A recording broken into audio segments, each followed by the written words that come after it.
everyone, and welcome. First Energy Stadium, the site, the gates are open. Baseball is back in Baseball Town after a night off. Skies are clear enough to play baseball, and that's all that matters. And we've got a baseball game between the Reading Fightin Phils, the Binghamton Rumble Ponies.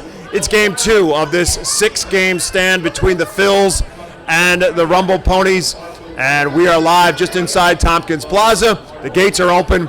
And first pitch is on for 7 o'clock tonight. Alongside my broadcast partner, Jake Starr, my name is Bob McCool, and our guest for the pregame show tonight is Reading Fightin Phils royalty, Brandon Duckworth, who was a member of the Fightin Phils back in 2000, an all-star season in 2000, a team that made at the postseason. Brandon, let's start a little bit about this ballpark. We were talking the other night about the Redders Event Center that you were asking some questions about, but just in general, the amazing number of changes that this ballpark has probably had over the course of the time since you were here. Yeah, there's so many. I mean, none of this stuff around the back was even here. The new clubhouse down the right, I think maybe a year or two after I left, they finally put in the swimming pool, I think, but it's changed quite a bit. But, you know, this has always been a great baseball town, and, you know, the fans come out and they do a wonderful job here.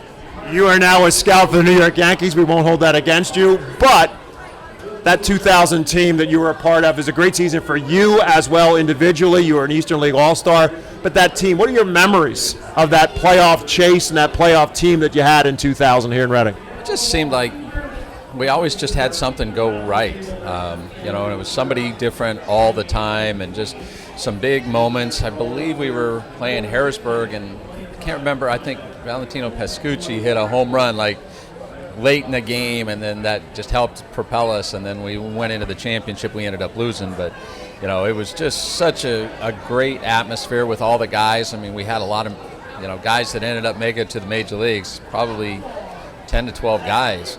But it was just a lot of fun, and we just seemed to know how to play as a team. We all came up together, and, you know, everything kind of worked out.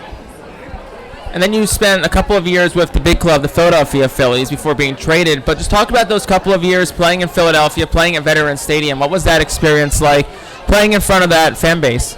Well, you know, it was a dream come true. Every kid that ever puts on a uniform always wants to say, or always dreams of making it to the major leagues. So to be able to fulfill my childhood dream, which not many people get to do, was amazing in itself. But you know, that first year I came up and we were right in it with Atlanta right there at the end. So pitching in some big games and so on and so forth. But, you know, the fan base, you know, they are tough, but you know what? You go out there, you play your heart out, you own up for the good and the bad, and you gain a lot of respect from them. So there's probably no better place to win than in Philadelphia. I was able to see, you know, that in 2008 as a fan because I was gone. I was with the Kansas City Royals at that time, but then able to go watch the games last year at the World Series and just feel the energy and just how that place rocked.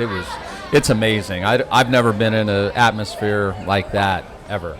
We're talking with Brandon Duckworth, former Reading Phil, Philadelphia Phil. Made a couple of pit stops along the way in your career. How much of an education was that for you when you start to see how you come up obviously through the Phillies organization, but now you're playing in different organizations, and how much of an education was that for you as a player to see how other organizations do things? Well, you know, you're so used to one way of coming up, and you know, you see the grind coming through the minor leagues, and then you get traded, you go over to another team, whether you're in the big leagues, maybe you're up and down in AAA. So you don't get to really truly see the whole series of how their development works, but you know, your first team usually is always going to be your, you know, most fond memories. But you know, at the end of the day, you know, everybody's a little bit different, but you see it in a different perspective on where teams are at and what they need to do in order to gain those last pieces. And I think we were kind of the starts of doing that, to which propelled them into, you know, that mid-2000s run that they had, utilizing prospects that they had at the minor leagues, some major league guys that were early in their careers, and trading them out to get what they felt was necessary in order to finish off everything to make those playoff runs and the World Series runs. When your playing career was over and you began to consider what's next for me, how did you end up landing on scouting as something that you wanted to do as your career post-playing? Well, I was always fascinated by it, sitting in the stands, because unlike today, we actually had to sit in the stands. We had to chart pitches. So, we learned a lot. And I think, me personally, I would love to see that come back, have the pitchers in the stands kind of watching what hitters are doing, breaking down hitters. But, I've always was intrigued talking to the scouts and whatnot. And then, when I finished up my career, I was playing in Japan, and then I came home and I was trying to think, do I go one more year? What do I want to do? And I talked to a friend of mine, Mark Pryor, and he was just in the aspects of, he didn't know if he wanted to do player development, front office. And I said, man, or scouting. And I was like, hey, I'd love to get into the scouting stuff. And he's like, well, hey, I know somebody over in New York, and, I'll give him your number. Is that all right? And I'm like, yeah. And then one thing leads to another. Spoke to Billy Epler. They interviewed me. I got the job, and, kind of the rest is history. The choice between going in that direction as a scout versus coaching, which obviously is the other evolution of where, if you want to stay in the game, you're going to go, and you decide to go into coaching. What intrigued you more on the scouting side versus going on the coaching side? I think the coaching side, it was interesting, but you kind of want to take yourself away for a year or two. But at the end of the day, I enjoy watching players and seeing how I can break them down, and that's one aspect. But, I think it was a little too close to just hop right into the coaching side of things. But I still have that inkling, like, oh, man, I want to get back on the field. Once you're on the field, it's hard to come off. But at the end of the day, I think I'm in a good spot. You never say never with getting back on the field, but, as of now, I'm really enjoying what I'm doing.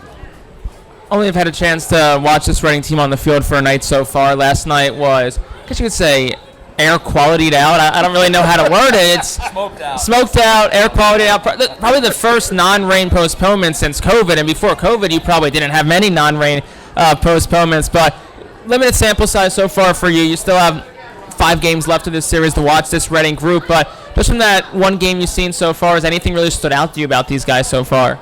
I think the one thing right now is, the range of Rojas in center field. With the ball, he came in and caught mine second base, and he was playing deep. I think we were all like, wow, we weren't expecting that. But, you got some pretty good athletes on this team, and, it's just a matter of how does the bat play at the end of the day. I mean, ultimately, it'll all kind of put itself together over 4 or 5 days, hopefully. Hopefully I don't have to go substitute a lot of video to try to figure some guys out. But, they've got some guys here that are very interesting players that have a chance to be, some good players in the near future. Now, again, obviously, Brandon is a scout for the New York Yankees, so your role right now is you're just kind of evaluating the minor leagues, obviously just as much with Binghamton as you are with Reading, for the potential down the road if the Yankees are interested in a trade and adding somebody in on the player.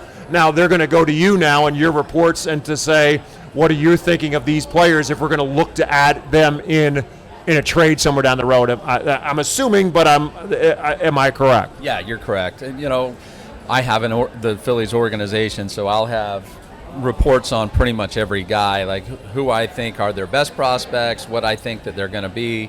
And it's going to vary. Like, I may see someone totally different than another scout from another team.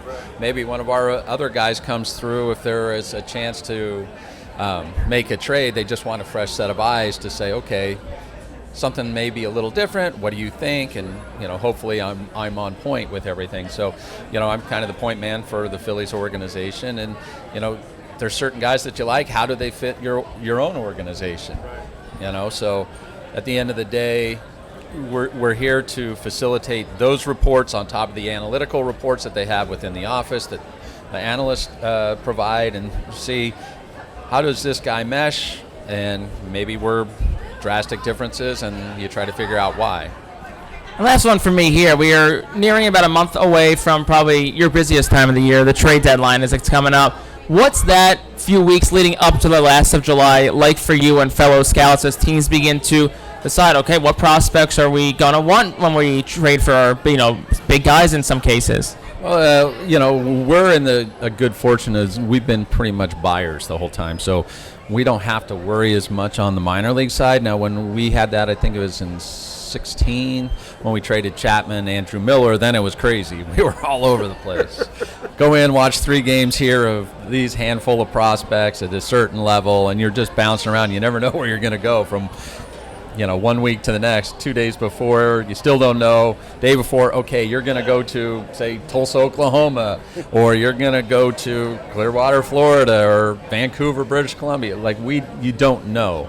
But it is a little different adrenaline rush because you're like, oh, this is a little different. We're actually going to bring in some guys potentially to strengthen our minor league system, and hopefully we can develop them and so on and so forth. But, fortunately, like I've said, we've been more buyers than sellers, and you're always looking to just do what you can to help give those reports to facilitate a push to a World Series potential. Well, Brandon Duckworth made his living as a pitcher, so I'm curious, as you as a scout, and obviously there are 2 guys that you want to see over the course of the next couple days here in Reading, Griff McGarry and Mick Abel. No, we're not fooling anybody in that regard. But as you evaluate them as a scout, is it easier to evaluate pitchers because you're a pitcher, or is it more difficult because you have a tendency to be a little bit more critical because you were a pitcher? I can be a little more critical.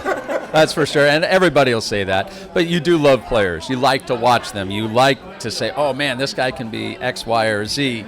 But at the end of the day, you are a little bit more critical. Because you're sitting there looking into it a little bit deeper rather than just the the top layer, if you will, just the pitches themselves. All right, now you got to decipher, okay, is he athletic enough? Is there a mental approach that he can improve upon? Does he know what he's doing? Can he learn that?